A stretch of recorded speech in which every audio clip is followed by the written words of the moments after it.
দেবদেবীর। কেন? আল্লাহর কাছে পৌঁছার জন্য। তা তাদের উদ্দেশ্য ছিল মহৎ, তরিকা ছিল ভুল। কথা বলেন, উদ্দেশ্য কি ছিল? আল্লাহর নৈকট্য পাওয়ার উদ্দেশ্য ছিল, কিন্তু তরিকা ছিল শয়তানের তরিকা, শিরকি তরিকা, শিরকি পদ্ধতি। তাহলে এ কথা স্পষ্ট হয়ে যায় যে মক্কার কুরাইশরা, কাফেররা, যারা আল্লাহর হাবিবের বিরোধিতা করলো 13টি বছর মক্কায়, আল্লাহর হাবিব মদিনা মুনাওয়ারা হিজরত করার পরও তারা বিরোধিতা করলো।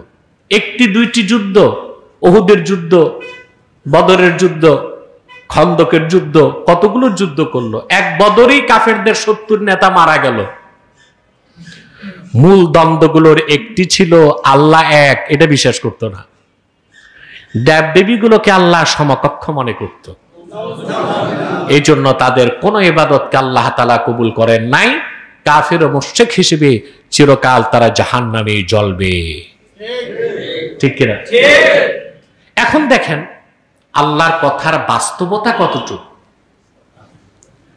ইসলামের ইতিহাসে প্রথম যুদ্ধ হচ্ছে বাদর।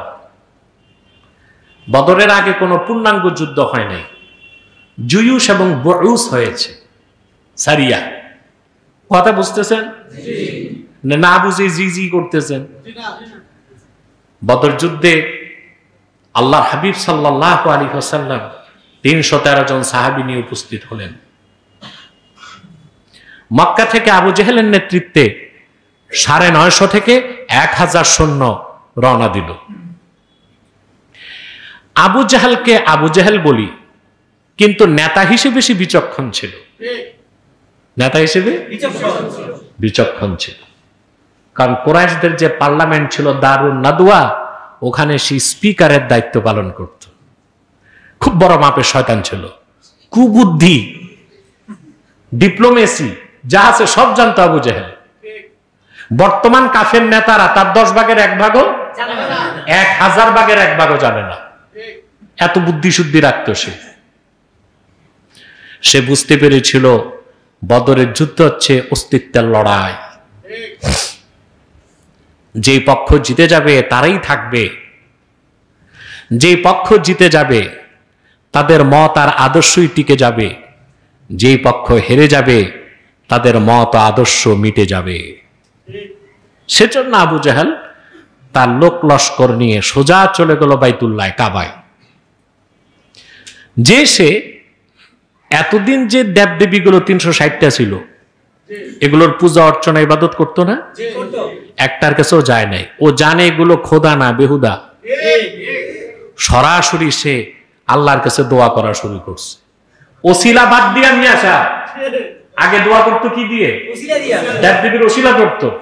আর আজকে বদর যুদ্ধে যাওয়ার আগে ওসিলা বাদ দিয়া, সে তো জানে এগুলো সব ভুয়া, কিচ্ছু না। সোজা আল্লাহর কাছে হাত তুলছে আর দোয়া করছে।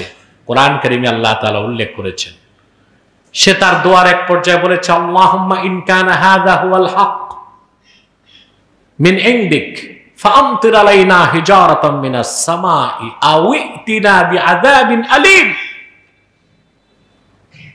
আয় আল্লাহ, যদি মুহাম্মদ সাল্লাল্লাহু আলাইহি সাল্লাম তোমার পক্ষ থেকে হক হয়ে থাকে, ওনার আনিত দ্বীন ইসলাম যদি হক হয়, বেশক আল্লাহ যেমন হক, তার হাবিব মুহাম্মদ সাল্লাল্লাহু আলাইহি সাল্লাম ওই রকম হক। তা আমি তো যুদ্ধ করতে যাচ্ছি মুহাম্মদ সাল্লাল্লাহু আলাইহি সাল্লাম এবং ওনার সাহাবীগণের বিরুদ্ধে, তাহলে তুমি ফাআমতির আলাইনা হিজারাতাম মিনাস সামা, আকাশ থেকে আমাদের উপর পাথর বর্ষণ করো, কিংবা কঠোর কোনো শাস্তি আনো। ও দোয়া করুক না করুক, তকদিরে তো লেখা ছিল বদর যুদ্ধে সে জাহান্নামে যাবে, ঠিক না?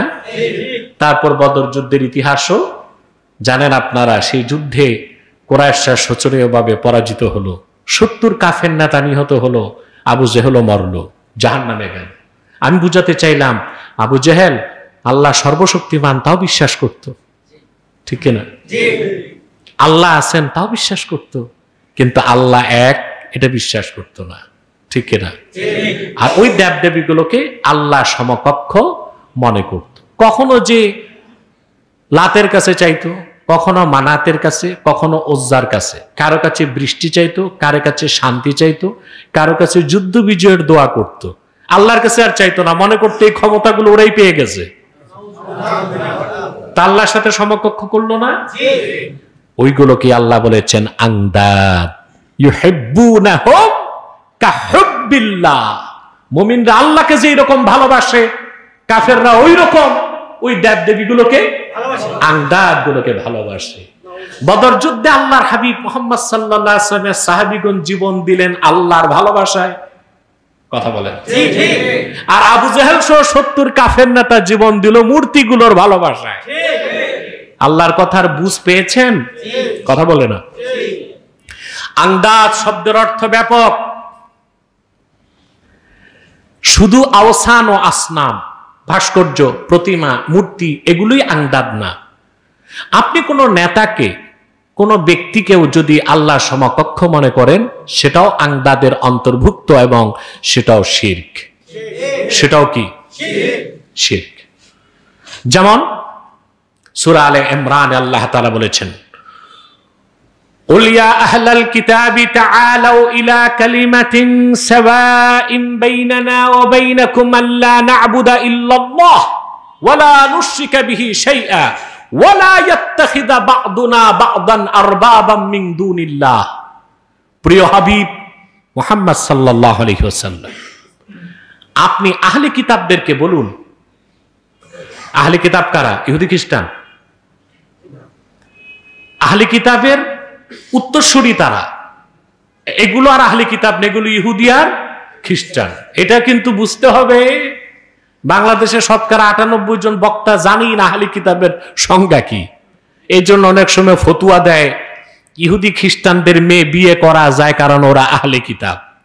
এই খবর নাই যে আহলে কিতাব কারা। আহলে কিতাব কারা? আল্লাযীনা সাদ্দাকু বিত-তাওরাতি ওয়াল ইনজিল। যারা তাওরাত ও ইনজিলকে বিশ্বাস করে তারাই আহলে কিতাব। মুসার উপর অবতীর্ণ একটি তাওরাত কিতাব সারা পৃথিবীর কোথাও নাই। ঈসার উপর অবতীর্ণ ইনজিলের একটি কপি পৃথিবীর কোথাও নাই। তাওরাত নামে, ইনজিল নামে যা আছে এটা 100% ডুপ্লিকেট। এটা বাইবেল, ওল্ড টেস্টামেন্ট কিংবা নিউ টেস্টামেন্ট, কিন্তু তাওরাতও না, কথা বলে না, ইনজিলও না। তো তাওরাত আর ইনজিলের বিশ্বাসী হচ্ছে আহলে কিতাব। তো তাওরাতও নাই, ইনজিলও নাই, আহলে কিতাবও নাই। এখন যা